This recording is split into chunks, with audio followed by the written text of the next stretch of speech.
Bueno, hola otra vez a todo el mundo. Gracias otra vez a la ECO por haber aceptado otra charla sobre computación cuántica y sobre seguridad en computación cuántica acá en la ECO. La primera vez pensamos que no nos iban a aceptar la charla, la segunda vez pensamos que peor iba a ser y no nos iba a aceptar y la aceptaron. Así que muchísimas gracias a la ECO por esto. Eh, mm, ¿Qué vamos a hablar hoy? Hoy vamos a hacer una continuación de la charla sobre computación cuántica que hicimos el año pasado, respecto específicamente a lo que dice ahí, es decir, a la unión entre dos genios como fueron Shor y Fourier para poder resolver la factorización de números grandes, que es la que en teoría va a romper algún día la encripción RSA. Para empezar, nos presentamos, bueno, ya nos conocen. Mi nombre es Carlos Benítez, vengo trabajando en ciberseguridad desde hace más o menos unos 20 y pico de años. Ingeniero y magíster de la UTN, jefe de laboratorio de seguridad informática, donde Luciano tuve el honor de tenerlo dentro del equipo. Cofundador y dueño de la empresa Platinum Cyber. Y Luciano, Que eso vendría a ser yo. Eh, Trabajo actualmente en Zurich, Suiza. La última vez que me vieron estaba en Nueva York, Estados Unidos. La vida es complicada de explicar. Y básicamente más o menos parecido. Doctorado en computación, también aficionado a la seguridad informática y últimamente trabajando con algunos cachivaches de cuántica. Así que acá estamos. bueno, esto es un poquito el índice de lo que vamos a ver. Vamos a pasar directamente a cada uno de los temas. Primero vamos a hacer un previously, ¿sí? Simplemente para recordar a los que ya nos vieron en la charla de la ECO del año pasado. Lo que intentamos hacer fue hacer la primera aproximación en una conferencia tan importante como es la ECO de seguridad sobre temas relacionados con computación cuántica, específicamente con temas de seguridad. ¿Sí? Hicimos una introducción a la computación cuántica, hablamos de las propiedades de los qubits, hablamos de cuál es el hardware existente, cuáles son las competencias entre los distintos vendors. Luciano explicó muy bien el algoritmo de Deutsch, que es una especie de hello world de la computación cuántica. Hablamos también de los mitos, de las cosas que se dicen sobre la computación cuántica que creemos que no van a ocurrir jamás. Y hablamos un poco de las computadoras cuánticas disponibles online para poder jugar. Espero que alguno de ustedes haya jugado a lo largo de estos años, no sé, ahora los que están en el QA en este momento en vivo, no estamos obviamente en vivo, a ver si alguno nos cuenta si estuvo haciendo algo respecto a computación cuántica. Y también Eh, podemos agregar el link a la charla anterior en exacto, esos comentarios. exactamente. Uno Así, de los mitos que mencionamos en ese momento era que el fin de la Internet, el fin de la seguridad en Internet se acababa con la computación cuántica y el soporte para eso, el algoritmo de Shor, que es el que vamos a incluir hoy. exactamente. Dijimos que el algoritmo de Shor es una genialidad, pero que pensamos que no se va a acabar la Internet, como dicen con el algoritmo de Shor, pero hoy la idea es explicarles el algoritmo de Shor. Es lo que vamos a explicar. Lo que vamos a explicar, tal como pasó la vez pasada, es bastante complicado. Es bastante difícil, nos costó bastante poder bajar un poco a tierra los conceptos para poder transmitir en forma más o menos llana el algoritmo de Shor. No podemos evitar una serie de conceptos matemáticos que los vamos a tener que dar sí o sí, porque si no sería imposible. Esperemos que puedan entender cómo nosotros lo estamos presentando. Aún, para que se den una idea de la complejidad que tiene esto, buscando dentro de la documentación para ver cómo se podría explicar correctamente el algoritmo de Shor, encontramos errores dentro de la misma documentación de IBM y de Qiskit que habla sobre el algoritmo de Shor. Así que imagínense lo difícil que es el tema. ¿Sí? Bien, vamos a empezar primero por el problema. ¿Cuál es el problema que queremos resolver? Bueno, el problema que queremos resolver es la factorización de números grandes. Es decir, para algoritmos como el de RSA, de encripción en clave pública privada, lo que necesitamos como semilla, digamos, como parte de la ecuación de encripción y de desencripción, es un número muy grande que esté formado por el producto de dos primos. ¿Sí? Ese es el concepto fundamental de algoritmos como el de RSA. Y lo que nosotros queremos saber es cómo podemos hacer para, dado n, sacar esos dos primos. ¿Sí? Ese es el concepto básico de lo que queremos hacer. Vamos a ver primero, para ver esto, cómo funciona RSA. RSA, digamos, muchos de ustedes seguramente ya lo saben, pero por las dudas hacemos un repaso rápido. ¿Sí? Teniendo un número muy grande, n, que es el producto de dos primos, lo que hace el algoritmo de RCA es calcular la función de Euler, phi de n, como p-1 por q-1. Esa es la función en la cual se basa. Después genera una ecuación que es dos factores d y e módulo phi de n igual a 1. Esa es la ecuación que permite tanto encriptar como desencriptar. De ahí se obtienen dos pares de valores, lo que conformaría la clave pública, que son el número ese n grande que queremos saber, y e, que es el factor con el cual vamos a encriptar, y la clave privada, que también está compuesta por n y el factor d, que es el que vamos a utilizar para desencriptar, ¿sí? Entonces, dado un mensaje m, la forma de cifrar un mensaje, de encriptar un mensaje, es hacer c igual a m a la e módulo n. El número e, piensen que es de la clave pública, el número e lo saben todos, en cambio el número d, el valor d, no, lo sabe solamente la persona que sería la destinataria del mensaje que fue enviado. Entonces, se manda el mensaje ese cifrado, se recupera, la persona destinataria recupera el mensaje y lo que hace es volver a obtener el mensaje m como c a la d módulo n, ¿sí? Básicamente eso es el módulo de RCA. Como d no se conoce, entonces se supone que los otros factores no se pueden adivinar, entonces se supone que ese cifrado es seguro, ¿ok? Bueno, pero hay ataques a RCA. El ataque de RCA, permítanme acá trabajar un poco con colores. Lo que está en verde son los valores que tenemos y los que están en rojo son los valores que no tenemos, ¿ok? Ahí tenemos, dijimos, la ecuación es d por e módulo phi de n igual a 1. Esa es la ecuación fundamental de RCA con la que vamos a trabajar. E lo conocemos porque es el valor con el que encriptamos, y n lo conocemos. Los dos, acuérdense que son los que forman parte de la clave pública. No sabemos d y no sabemos phi de n, pero resulta que phi de n era p-1 por q-1, ¿ok? Y n sí lo tenemos. Entonces, si yo puedo factorizar n en el producto de los dos primos p por q, entonces yo puedo obtener a partir de p por q, de p y de q, p-1 por q-1 tengo phi de n, y a partir de ahí puedo obtener el valor d, que es el que necesito para desencriptar, ¿ok?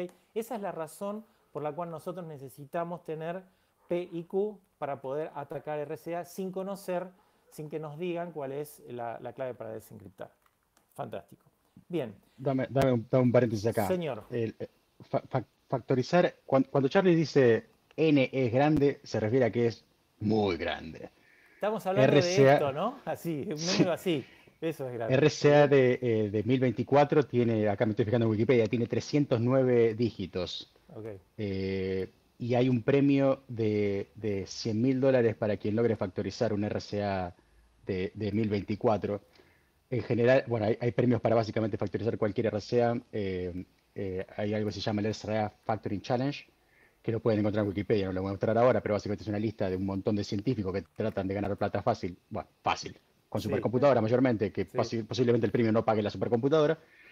El último que logró factorizarse fue en el 2020, es con 250 dígitos, perdón, con 829 dígitos, era un RCA 250 bits. Sí. Así que suponemos que el próximo va a ser de 260 bits, que tiene 862 dígitos.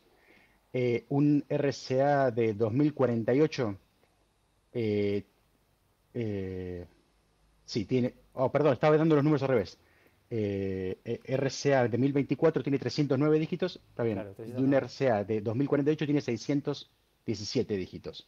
Así que son números muy grandes, y también P y Q son números muy grandes. Claro, PIQ, porque ese es otro tema.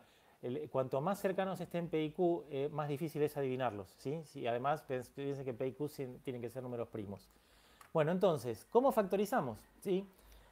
Bueno, hay varias técnicas. La primera técnica es la obvia, ¿sí? Agarro ese número, como dijo Luciano, de 309 dígitos y empiezo a dividirlo por 2, después por 3, después por 5, después por 7, después por 11, a ver si en algún momento me da resto 0, o sea, me da entero. Bueno, esa es una forma, es la de trial division o prueba de divisiones, ¿ok? Ese es un mecanismo. El otro es el de Fermat. Fermat desarrolló una técnica bastante interesante en la cual es parecido, no sé si alguno de ustedes recuerda cómo se hace para hacer una división a mano en un papel, es parecido a ese mecanismo en el cual se hacen divisiones y después se vuelve a dividir el resto nuevamente y se empiezan a saltar pasos, ¿sí? Esto es algo muy importante para el concepto que queremos dejar después. Se empiezan a saltar pasos para poder llegar más rápido al resultado final. Después hay otros algoritmos, como por ejemplo el RO de Pollard, y hay un par de algoritmos más que sirven para factorizar. En todos los casos, lo que se hace es saltar pasos y ahorrarse algunas cuentas que ya se sabe por el algoritmo que no van a funcionar. Entonces, por esa razón, los tiempos se acortan, pero se acortan más o menos. Fíjense que estamos hablando, ahí son 100 dígitos, el gráfico ese tiene 10 a la 100, vienen los tiempos, la cantidad de operaciones que hace falta para usar incluso el Pollard RO, que es el más rápido. Son tiempos, digamos, enormes, por eso lo que acaba de contar Luciano de hasta dónde se llegó. Los números son tan grandes que se utilizan que es imposible de realizar. ¿Ok? Bueno, esta es Estamos una hablando parte, de sí, tratar de encontrar literalmente una aguja en un pajar. En un una aguja en un espacio pajar. enorme de números hay solo dos, además Solo por teorema dos, fundamental de la álgebra, son solo dos exacto. que tienen esta propiedad de que multiplicados dan Sn. Entonces, bueno, Bien, de ese gran océano de números podemos sacar la mitad porque la mitad son pares. De todos claro. los impares, bueno, hay que probarlos. Podemos decir, ok, sí, podemos sacar un cacho de todos los que son compositivos, que ya sabemos que no son primos.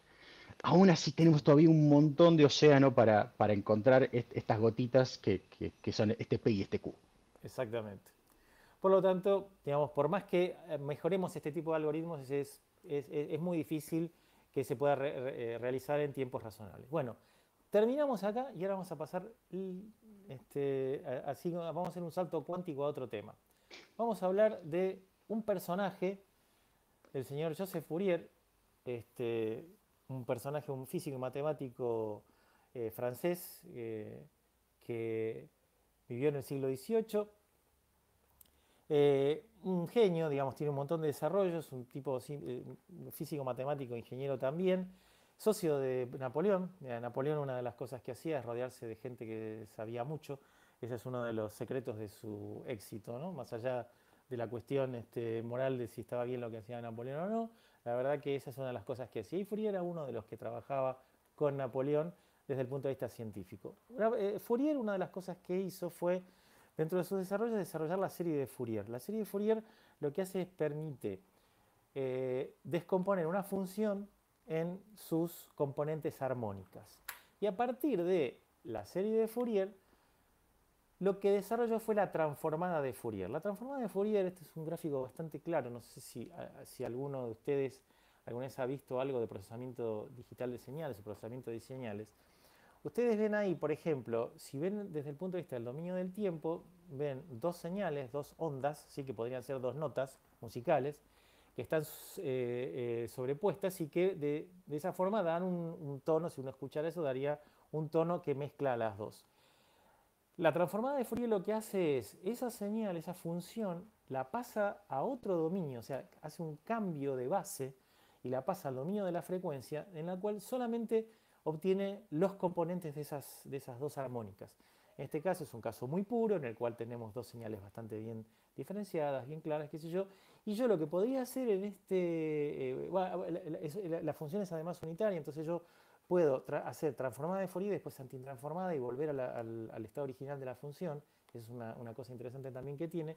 Por lo cual, yo lo que puedo hacer es pasarme al dominio de la frecuencia, operar en el dominio de la frecuencia. Por ejemplo, yo quiero saber solamente una de esas dos notas cuál es. Filtro eso, digo, me quedo con la primera mitad de ese componente, hago la antitransformada y puedo escuchar solamente la primera nota. Esa es la potencia que tiene la transformada de Fourier. El tema con la transformada de Fourier es que, como ven ahí, es una función matemática. Inicialmente ya tengo que aplicar una función matemática para poder ver cuáles son sus componentes armónicas. Bueno, obviamente, como ven ahí, los que más o menos tienen algunas nociones de matemática, eso está conformado por una integral de un montón de componentes. Esa integral obviamente se puede descomponer en una sumatoria. La transformada de Fourier evolucionó en lo que fue la transformada discreta de Fourier, a la cual yo puedo cualquier señal, ahora ya no tengo que tener una función, cualquier señal que yo tenga muestreada digitalmente, pasarla del dominio de la frecuencia, del dominio del tiempo, perdón, al dominio de la frecuencia, operar y volver hacia atrás, si me interesa, digamos, obtener una transformación de esa señal. Bueno, esta ecuación tiene una enorme ventaja desde el punto de vista de que yo puedo ahí utilizar cualquier señal sampleada o muestreada, pero todavía sigue siendo muy lenta. La cantidad de operaciones necesarias para poder hacer esta transformación es de más o menos n cuadrado, con n la cantidad de muestras que tengo en el vector. Bueno, hubo una evolución posterior, seguimos hablando de velocidad, que, digamos, la publicaron originalmente Cooley y Taki en el año 65, pero parece ser que fue una de las notas no publicadas por Gauss, así que parece ser que estos muchachos le robaron parte del desarrollo a Gauss, donde desarrollan lo que es la transformada rápida de Fourier. La transformada rápida tiene una limitación que es, solo puedo transformar vectores cuyo largo sea un factor de 2, o sea, 2 a la algo, ¿sí? Pero es muy eficiente en esos casos. Lo que hace es, a través de estos gráficos que se llaman mariposas, butterflies, lo que hace es primero transforma de a 2 componentes, después esos grupos que arma de a 4 los transforma de nuevo y después esos grupos los vuelve a transformar. Y baja muchísimo la cantidad de operaciones. Entonces lo hace muy rápido.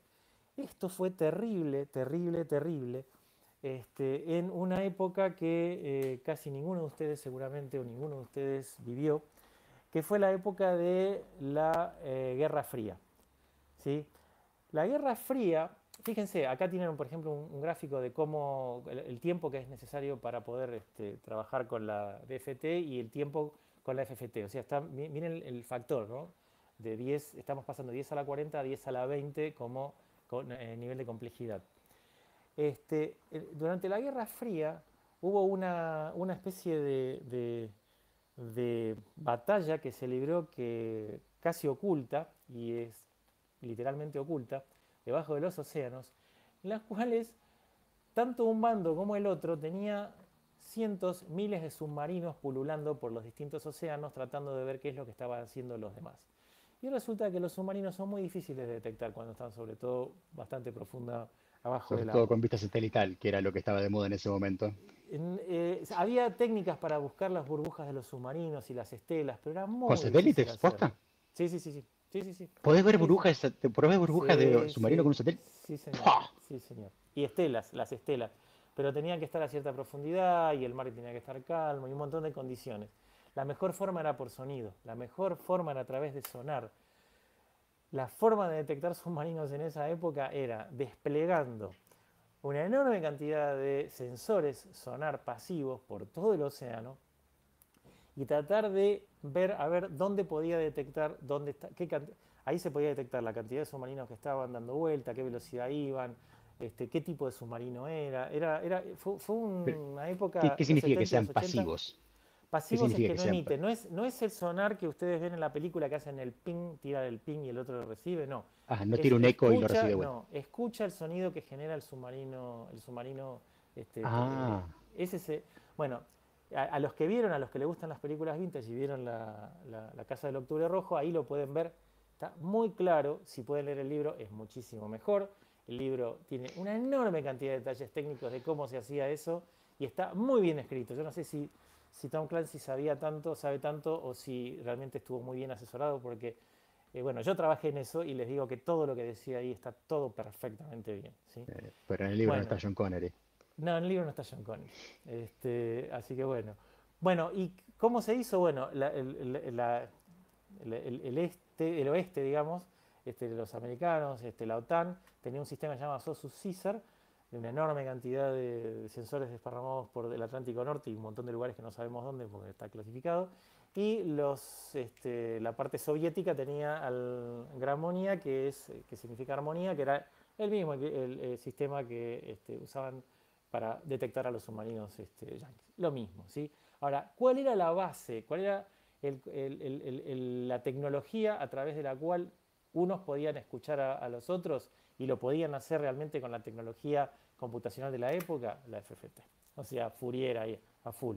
Era Fourier el que permitió que eso pudiera ocurrir. ¿Ok? Entonces, esa es la importancia que tuvo Fourier durante muchísimo. Bueno, ahora está aparentemente todo eso desmantelado, pero durante muchos años eso fue importantísimo. ¿Ok? Bueno, listo. Vamos a cambiar de tema nuevamente. Esta introducción fue justamente para hablarles de Fourier. Bueno, una cosa importante también es que hoy en día todos los dispositivos que ustedes tienen que procesan sonido y hasta video tienen adentro una cosa que se llama DSP o Digital Signal Processor. El TMS-320 de Texas, con el que yo alguna vez laburé, todavía existe muchísimos años después. ¿Y qué es lo que hace fundamentalmente? Transformada de Fourier. Eso es lo que hace. Esa es Es la... fácil, Sí, es sí, fácil sí, imaginarse una cancelación de sonido, que es mucho más fácil hacerla en el campo de la frecuencia, porque vos ves el pico de lo demás que es todo exacto, ruido que se ve alrededor, ves el pico, filtrás todo exacto. lo demás, volvés a antitransformar y tenés cancelación de Y ya ruido tenés en por los ejemplo, auriculares como este. cancelación de ruido es una de las cosas que se hace, pero sí, sí, Sí. sí, cualquier tipo de filtrado. Que si no, para No, claro, filtrar tenés filtrado de que ruido, no, cancelación es otra convolucionar. cosa. Sí. Tal vez filtrado de ruido sería la mejor, sí, la mejor Pero forma bueno, de decirlo, todo sí. eso se hace muy fácil. Bueno, hoy se hace muy fácil. Cuando yo trabajaba en esa época, más o menos fines de los 80, principios de los 90, había placas en Estados Unidos para conectar a la vieja PC, a la primer PC, para poder hacer esto, pero estaba prohibido sacarlas de Estados Unidos, por ejemplo, si ustedes las querían comprar. Si los agarraban en un aeropuerto con eso, mínimamente se las hacían dejar. Como si hoy llevaran una navaja o ¿sí? Una cosa así. Bueno, todo esto era para contarles un poco la importancia de Fourier en todo esto. Bien, vamos ahora al algoritmo de Shor. ¿Qué hace Shor? Vamos a tomar lo que vimos antes de RCA y la factorización, lo que hizo Fourier, y lo vamos a combinar, porque en realidad quien lo combinó fue Shor. ¿Sí? Creo que Volvemos también es al una buena punto. historia en el sentido de la dimensión temporal, porque hablamos de Fourier en la época napoleónica, Sí, hablamos de la Guerra Fría, y ahora Shor está vivo. Shor dio Shor una está vivo, conferencia sí, hace no mucho, sí. digamos, está vivo y activo en términos de researching, así que en la dimensión temporal también nos pudimos mover ahí, y estamos ahora totalmente contemporáneos. Exactamente.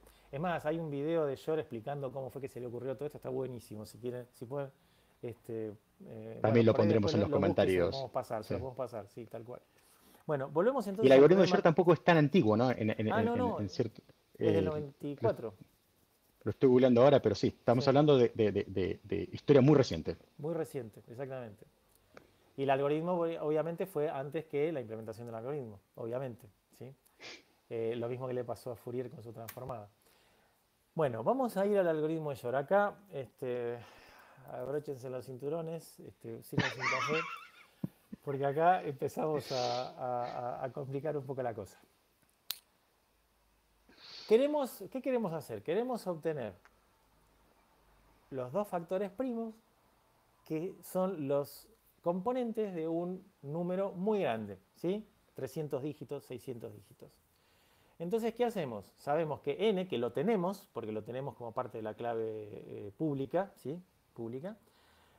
Es la multiplicación de g por h. Bueno, entonces, ¿qué hacemos? Bueno, empezamos a probar g, dividimos n por g para ver si obtenemos h con resto 0. Si no, seguimos con otro g y seguimos con otro g. Empezamos con 2, después 3, después 5, después 7. Bueno, eso es lo que dijimos que haríamos en el trial division. Bueno, Shor lo que hace, el concepto de Shor es decir, ok, yo quiero empezar por 2, pero no, espera, no empieces por 2, 2 no es un buen número. Empezá por 5, por ejemplo, yo quiero sacar los factores de 35, ¿no? Entonces yo empezaría por 2. Y Shor me diría, no empieces por 2, que es malo, empezá por 5, a ver si encontrás cuál es el factor. Ese es conceptualmente lo que hace Shor, ¿sí? Ahora, lo que hace Shor, A un guess, aunque es, no sé cómo traducirlo, sí, te da sí, un more informed guess, te da uno que tiene más chances de ser. que tiene más chances de ser, exactamente. Eso es lo que hace, ¿sí? Probamos, se hacen varias pruebas para saber si ese número es o no es, y después, si no es, se prueba con otro que tiene que cumplir una cantidad de condiciones, por eso se reduce muchísimo el espacio de búsqueda, ¿ok? Bien. Ahora, ¿qué es lo que dice Shor? O sea, ¿qué es lo que hace? Shor lo primero que hace es reescribir la ecuación n igual a g por h como eso que está ahí abajo. Es decir, g a la p es igual a m por n más 1. Es decir, yo a g lo elevo a un número y resulta que si g y n son coprimos, p y m existen. En algún momento existen. O sea, hay solución para que existan p y m. ¿Sí? Esa es, créanme, esto no sé si es la del resto del chino, pero es, no No, sé pero cuál es la, creo que tal vez una pero forma, esto, tal vez va a ayudar mejor verlo después, pero creo sí, lo que vemos después, sí. a mí me ayuda mucho ver de lo que está haciendo es convirtiendo n igual g por h, lo está convirtiendo en un problema modular, por algo Exactamente, que ahora va a explicar en el siguiente slide, pero vos, ese p es lo que se conoce como el periodo de un problema modular. exactamente. Bueno, entonces, lo que hace es esto, que está acá, ¿sí? Lo primero que hace Shor es, dijimos, g a la p es igual a m por n más 1, paso el 1 restando, ¿ok? Y después lo que hago es, distribuyo eso y lo que hago es el g a la p menos 1, lo descompongo en g a la p menos 2 menos 1 por g a la p sobre 2, perdón, más 1, ¿sí? Igual a m por n. Eso es lo que, lo que Shor hace, ¿sí? Entonces, ahí se da la primera condición, P tendría que ser par, entonces ahí ya hay una de las condiciones que tenemos que cumplir para el algoritmo de Shor, pero lo que necesito saber es quién es P, ¿ok? Bueno, entonces volvemos. Decimos que G a la P era M por N más 1. Eso es lo mismo que decir que G a la P módulo N es 1, o sea que esa operación modular tiene como resto 1, ¿ok? Sí. Y ahora lo vamos a ver en vivo. Luciano va a hacer Oh, no, una... no, no, no tenés que ir al ejemplo para eso primero. Tenés Ah, vamos al ejemplo primero. Bueno, vamos al sí, ejemplo sí, primero. porque me parece que es más fácil pegarle al ejemplo. Bueno, sí, ok, vamos al ejemplo. Volvemos a este punto, ¿no? Dijimos que g a la p módulo n es igual a 1. Vamos a hacerlo más genérico. Vamos a decir que la expresión, porque digamos, 1 es un resto particular de esa operación modular, pero yo puedo tener muchos restos diferentes. Entonces voy a considerar la función r como g a la x módulo n. Como esto, normalmente estamos hablando de números de 600 dígitos, así que es difícil hacerlo con esos ejemplos, con esos niveles de números, hagámoslo con un número más chiquito, con 35. Si yo grafico 3 a la x módulo 35 igual a r, me va a dar esto, ¿sí? Me va a dar esta representación gráfica, ¿ok? Yo a la ese x depende de una variable, por ejemplo, k, ¿sí? Un entero k. Y esa variable x de k la puedo llamar como k por p, ¿ok? K por un número p. Entonces yo pongo g a la x de k módulo n como r de x, o sea, un resto cualquiera de x. Dijimos que x de k era k por p, entonces g a la k por p módulo n es r de x. ¿Qué quiere decir esto? Esto quiere decir que ese número p, ¿sí? Es un entero que se repite dentro de la ecuación. Y si lo ven en el gráfico, van a ver que en este caso ese número p es 12. Ese 12 es un periodo de esa función. ¿Qué quiere decir? Que la función es periódica. ¿Ok? Acá tienen el ejemplo. Si yo hago 3 a la 0 módulo 35 me da 1. Si hago 3 a la 12, o sea, con k igual a 1, módulo 35 me da 1. Si hago 3 a la 24, o sea, k sería igual a 2, módulo 35 me da 1, y así sucesivamente. Eso quiere decir que la función es periódica y resulta que el número que yo estoy buscando para poder hacer la factorización es p. Y ahora sí, pasamos a la pantalla de Luciano. Creo que es interesante acá eh, que el periodo, porque uno te puede decir, Charlie, estás en álgebra modular, por supuesto que va a ser periódico, pero el periodo natural del álgebra modular debería ser 35, un módulo 35. Uno Claro, debería ver repetir esto cada 35 veces. Sin embargo, como las acá 12 horas del reloj, como, claro, el periodo es mucho menor, es 12. ¿Por qué? sí, Porque hay otro periodo adentro de ese periodo. Esta mamushka de periodos por eso no hay que confundirlas, porque un periodo viene Del del módulo. problema Sí. de factorización, digamos, y otro es el que convirtió Shor para poder transformar, para poder extirpar el P y el Q. Entonces, bueno, vamos a tratar de jugar un poco acá con Python a ver si lo logramos entender un poco mejor la lógica. Ken, cuando puedas, pásame la mía. Oh, sí, claro, tenés razón. Ahí está. Dale. Perfecto, ya estoy compartiendo la mía, Charlie. Sí, sí, sí. Dale, dale. Bien, perfecto. Recordemos, nuestro n es 35 35. y, y hablamos de que g era 3 en ¿Nuestro qué es? Sí. en nuestro ejemplo. P es 12, que lo logramos sacar a través de encontrar la frecuencia. Toda la introducción que dio Charlie sobre Fourier Fourier. era porque justamente Fourier te va a ayudar a encontrar esta frecuencia, este periodo. Ujú. Y esa es la parte en donde Shor dice, ok, voy a convertir el problema de factorizar en encontrar una frecuencia. Ahora bien, ¿cómo pasamos del P de vuelta a los números, a los factores primos? Bueno, vamos a tratar de hacer acá la matemática juntos, ¿no? Teníamos el 3 y vamos a multiplicar, a elevarlo a 12, eh, dividido 2. Vos ayudame, Charlie, por si le Sí, estoy sí, pifiando sí. en algo, ¿eh? Y a esto le vamos a restar uno. ¿Sí? Este Sí, es el primer factor, estamos en la tercera fórmula acá, sí. este es el primer factor de esta fórmula, Ujú. 728, y el otro es más uno, con lo cual va a ser 730. ¿Sí? Acá Perfecto. tenemos en la parte izquierda de la tercera fórmula acá. Eh, También tenemos n, Que da que es 35. 35.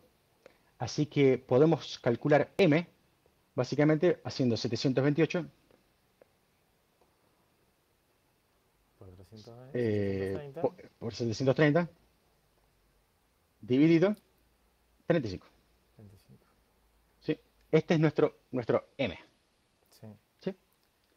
Eh, Bien, pero bueno, ahora necesitamos pasar m del otro lado para dividir, para obtener los dos factores, ¿no? Los dos Tenemos factores. que, ahora nos quedó de la derecha, nos quedó la n mayúscula, y del lado izquierdo nos quedó estos dos factores, 728 y 730, divididos por m. Si distribuimos m en cada uno de los dos factores, tenemos los factores de n. Sí. Y por teorema chino del resto, y ese es el Exactamente. nombre real, por más que Sí. suene un poco gracioso, se utiliza el El Great máximo común Common Divisor, sí, divisor. el máximo común divisor. Se utiliza para calcular eso. Básicamente, acá está el primer factor, 728. El 35 fue el que pasamos del otro lado. Sí.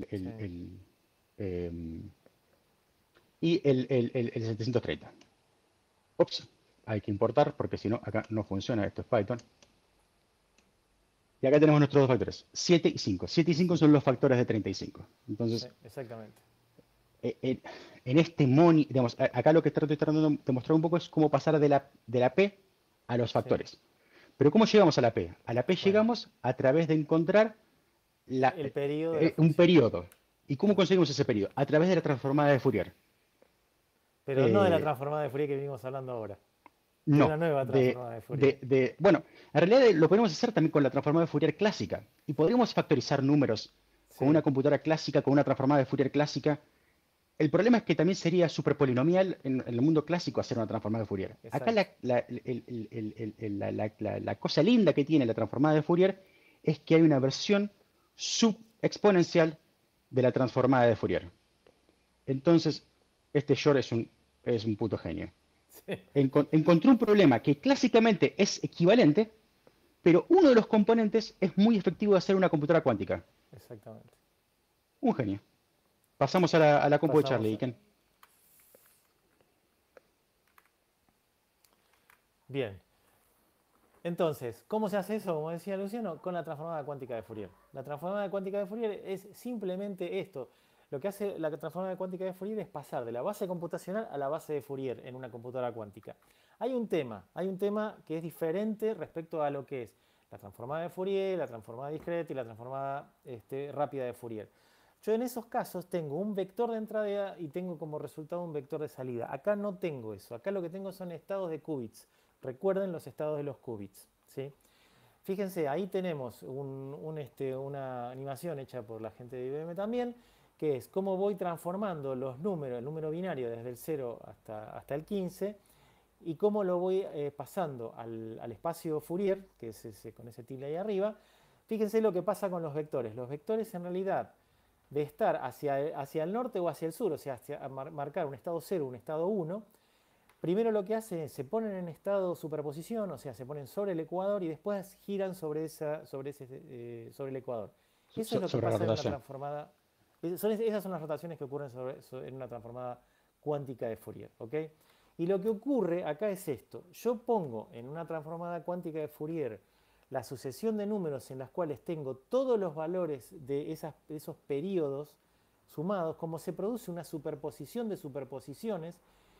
Recuerden que la computadora cuántica yo no puedo ver la operación que hace. Están haciendo operaciones, se están cambiando los estados, pero cuando yo leo los qubits van a colapsar. Y van a colapsar a un estado o a 0 o a 1, depende de lo que yo hice antes, con una cierta probabilidad. Bueno, lo que va a ocurrir en la transformada cuántica de Fourier es que van a colapsar a la frecuencia, a 1 sobre P, y ahí voy a obtener P. Esto se produce más o menos El así. resultado ¿Sí? con más chances, El digamos, el resultado con estado es más probabilístico, el chances, resultado con más exacto. chances es la P que estamos buscando. Es la P que estamos buscando, exactamente. Entonces, digamos, lo que habíamos hablado es, yo tengo todos los estados posibles, en este caso tengo 4 qubits, en esos 4 qubits tengo todos los estados posibles. Recuerden que cada uno de esos vectores estaban en posiciones diferentes y en realidad van como girando a velocidades diferentes, por eso yo tengo varias frecuencias. La Sí, superposición de a todas esas frecuencias diferentes, señales, no sé si a velocidades, bueno, a pasos diferentes, sí. sí, sí, Ujú. conceptualmente es más o menos lo mismo. Y lo que hago es, esa interferencia que se produce entre todas las señales me va a colapsar a ese número, ¿sí? La probabilidad más grande que yo tengo es que me colapsen al número que realmente corresponde. ¿Ok? Bueno, el algoritmo de Shor no usa solamente una computadora cuántica. La computadora cuántica es una parte del algoritmo nada más, ¿sí? Porque tiene que hacer otras cosas. Tiene que chequear el número a ver si es par o no, tiene que chequear si es divisible por m o no, tiene que sacar el máximo común divisor, tiene que hacer varias cosas para poder obtener el resultado. Pero igual la velocidad del algoritmo de Shor es muchísimo, muchísimo, ridículamente superior a cualquiera de los otros algoritmos, ¿sí? Les muestro un poco la implementación.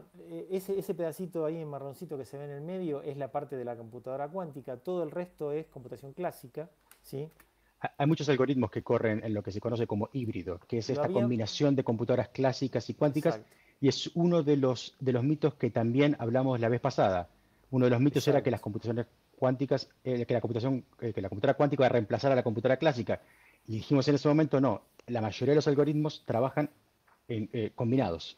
Es una combinación de ejecución cuántica y ejecución clásica, porque hay muchas cosas que las computadoras clásicas todavía siguen siendo mucho más eficientes que las computadoras cuánticas.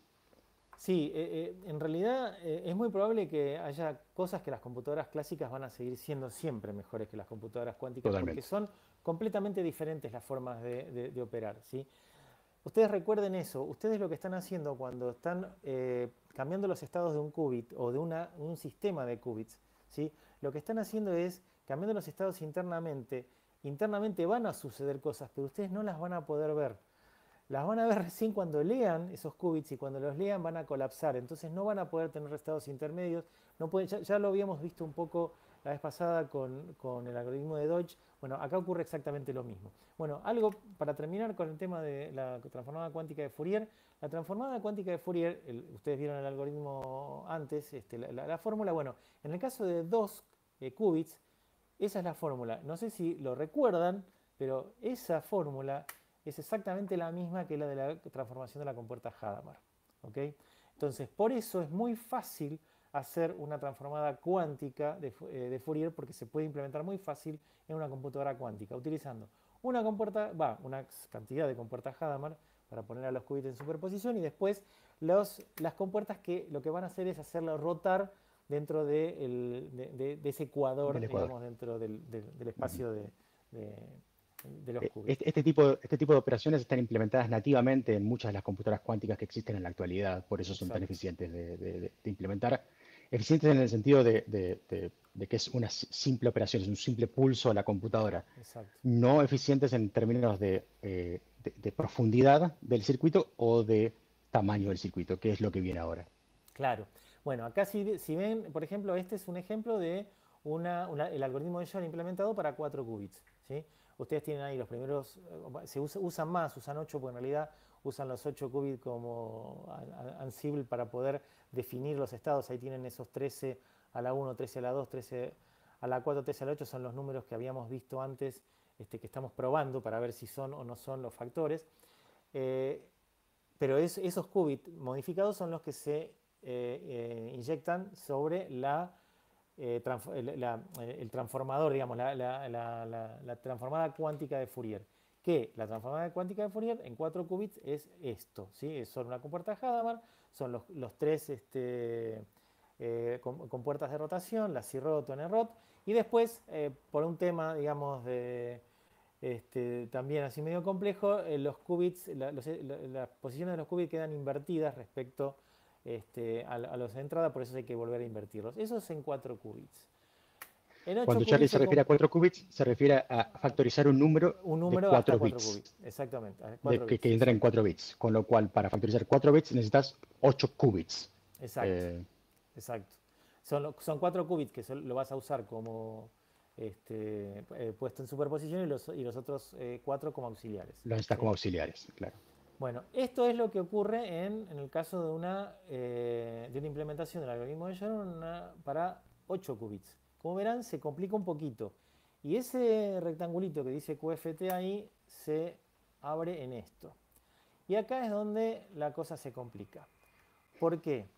Porque ustedes recuerden, lo habíamos dicho la vez pasada, que estos circuitos cuánticos lo que hacen es inyectar en los qubit pulsos para ir cambiándolos de estado y para ir haciéndoles las diferentes operaciones que no terminan siendo otra cosa que rotaciones, ¿sí?, de ese vector de estado del qubit. Cuanto más operaciones se apliquen, más error y más ruido, o sea, y más susceptibilidad al ruido tienen los circuitos cuánticos. Entonces, cuando empezamos a agregar mucha cantidad de compuertas, lo más probable es que al final tengamos todos los qubits exactamente en el mismo valor porque tenemos puro ruido. Por eso no se pueden hasta ahora factorizar números tan grandes en computadoras cuánticas. El número más grande que se pudo factorizar es de 53.000 y pico. Ahora lo vemos porque lo tengo ya al final. Es el número más grande que se pudo factorizar hasta ahora. Se hizo en el 2014 y no se pudo hacer algo más rápido que eso. ¿Ok? Bueno, vamos entonces al tema de velocidades, ¿sí? Al resumen. Lo que estamos Tenemos que ir hablando. redondeando, Charlie. Sí, Sí. sí, sí, estamos redondeando. Estamos hablando, o sea, de lo que hablamos hoy fue de velocidad, ¿sí? Velocidad. No velocidad estricta desde el punto de vista de hacer las cosas más rápido, sino de hacer las cosas en forma más inteligente, de pensar las cosas más out of the box, que esto es 100% computación cuántica, para poder saltearse pasos o evitarse cosas para poder hacer las cosas mucho más rápidas. Fíjense cómo queda ahora los 3 algoritmos de factorización que habíamos visto antes respecto al de Shor. Fíjense que el de Shor está ahí casi pegado al eje X. Bueno, ahí tienen en una escala de zoom, es absolutamente distinta a la velocidad. La velocidad es absolutamente diferente. O sea, Hay que tener en es cuenta que cuando te referís a casi velocidad acá, instantáneo. te referís a cantidad de operaciones. Cantidad de operaciones. Las operaciones en el mundo cuántico son un poco más caras que las operaciones en el mundo Sí, clásico porque, bueno, estás pegándole un registro que está localmente en tu computadora con un bus conectado súper poderoso, sino que muchas veces le tenés que pegar a un servicio cloud porque la computadora no la claro, tenés en tu living. Pero claro. por razones que también hablamos la vez pasada, son computadoras bastante complejas, requieren un pequeño ejército para mantenerlas. Es impráctico tenerlas en el living, digámoslo así. Sí, tal Entonces, cual. cuando hablamos de velocidad, hablamos de velocidad en términos de O grande, en términos de De O. órdenes de complejidad. Sí, de órdenes de Ujú. complejidad y bueno, y de tiempos resultantes en el caso de que se pueden lograr, ¿no es Claro. cierto? Acá Ujú. no se puede, todavía no se pueden lograr. Y bueno, y como resumen total, para repasar un poco todo lo que vimos en la charla, ¿qué vimos? Bueno, hicimos un repaso de lo que habíamos visto la vez pasada, hablamos de la factorización de los grandes números, hablamos del ingenio de Fourier y de lo que hizo para poder obtener periodos y frecuencias. de la genialidad de Shor, de la reescritura de la ecuación de factorización y de encontrar la periodicidad en esa función, una periodicidad distinta que la del módulo mismo, ¿sí? Bueno, Shor crea la transformada cuántica de Fourier. Ahí hay un tema, están Shor y otro amigo con el cual estuvieron trabajando medio juntos, o por lo menos al mismo tiempo, y no está claro quién fue el que la desarrolló y quién fue el que la mejoró, pero bueno, trabajaron más o menos juntos. Bueno, de ese periodo obviamente sale P, de P sale Q y se obtiene los factores. Vimos un poco la implementación de Shor en una computadora cuántica y hoy, lo que les decía recién, no se puede factorizar un n mayor a 56.153, que es 233 por 241. Por ahora no se puede. No sabemos si alguna vez se va a poder con el estado del arte, pero por ahora no se puede. Sí. Y bueno, Hay varias fuentes de ruido que tenemos que mejorar por ahora, ¿no? Tenemos un exacto. problema de calibración. Cada vez que uno aplica una compuerta, una computadora cuántica, esa compuerta es más o menos, o sea, que se aplica una secuencia, ella hace un pequeño error que se acumula. Después tenemos un problema de coherencia, que es el estado cuántico que se pierde a través de la ejecución del tiempo. Y además tenemos un error en el readout. Cuando leemos el estado de un qubit, también hay un error que se inserta ahí. Claro. Todo eso hace que más o menos para factorizar un número que más o menos tenga algún sentido se necesiten cientos de miles de qubits. Porque también hay técnicas para que un grupo de qubits se comporte como si fuera uno solo y reducir el ruido. Es lo que se llama un Claro. qubit lógico. Entonces, para poder hacer varios bundles, varias como de estos qubits lógicos, tener varios de estos, reducir el ruido y además que tener tantos de estos qubits lógicos como para que sea un número interesante, hace que el resultado final sean cientos de miles de qubits que se requiere para factorizar un número que más o menos valga la pena. En el estado actual que estamos de la computación cuántica, tenemos alrededor de 100 qubits, que es lo que estamos manejando en el horizonte más o menos cercano. Así que todo esto fundamenta mucho más la premisa de que la computación cuántica no rompe la criptografía de RSA, al menos no en el corto plazo. No en el corto plazo. Sí podría romperla en un largo plazo y también hay todo un área de la computación que se encarga de encontrar algoritmos que son resistentes a la computación Exacto. cuántica, algoritmos que se conocen como postcuánticos. Exacto. Así que bueno, hasta aquí llegamos hoy. Quería mostrar por ahí algo sobre... No, ya no tenemos tiempo. Pero bueno, les vamos a dejar como referencias muchas de las referencias estas. Les vamos a pasar también, si quieren, algunos notebooks con los que estuvimos trabajando. Se los dejo después en mi GitHub. Para que lo puedan ver, para que puedan jugar, incluso con la corrección de lo que hizo IBM. Pero bueno, listo. Nosotros por ahora terminamos. Espero que hayan entendido y nos vemos en el Question and Answers. Muchísimas gracias por participar.